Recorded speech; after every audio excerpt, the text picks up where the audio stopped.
And joining us now are Daniel and Stacie. And sorry you've gone through this. It's, you know, everyone's dream to move into a home with their family. And yet I'm also proud that you were able to figure out that the home was what was causing so much of this. What's been the hardest part overall? We lost our home, obviously, not our house, but our home. Just the terrible health symptoms and just the stress that is put on our How family. are your children doing now? Just as a parent, I think that would be so hard to watch them go through these symptoms.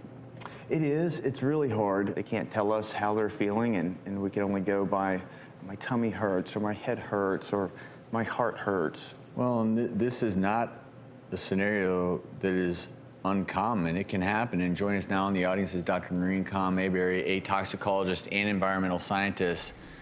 And mold in the home can affect our health in so many ways. Right. Yeah, I mean, you know, mold is actually everywhere. It's ubiquitous, meaning that we're breathing it right now, and at low levels, it's absolutely harmless. But when you get higher concentrations, like what you saw in the home, that's when you see all of this really bad adverse health effects. They did have several different types of mold. One of them, Aspergillus penicillium, is very common, what we're breathing in now at low levels. But Stachybotrys and Catorium, those two only proliferate or start to grow at those kind of levels when you've got a high moisture content in the home. And behind the walls, it's like a silent, you know, invader that you don't know about because you're not seeing any visual contamination. And so you think everything's fine because it's clear, you don't see any kind of visual mold, but it's proliferating. It's getting higher and higher in concentration. The higher it gets, the more type of symptoms you get. And people who are immunocompromised and who are children are more susceptible than those who are adults, but it can absolutely affect anyone, especially at high concentrations. After the shock of finding out that their home was filled with this toxic black mold, Stacie and Daniel, they knew their family needed help. We actually sent them to see just how badly the mold had affected their health.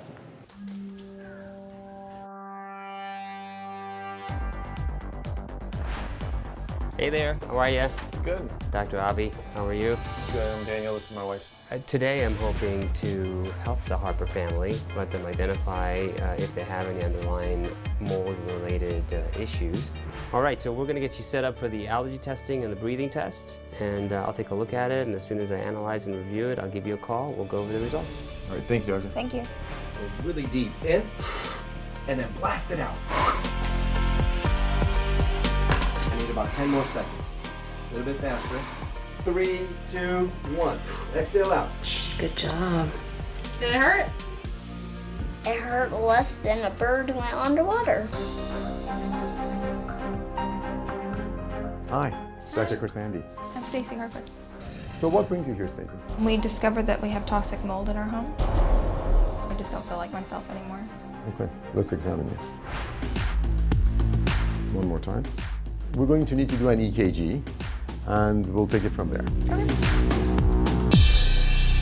we come back, we will have some answers for Stacie and Daniel along with the results of their medical tests. Stick around.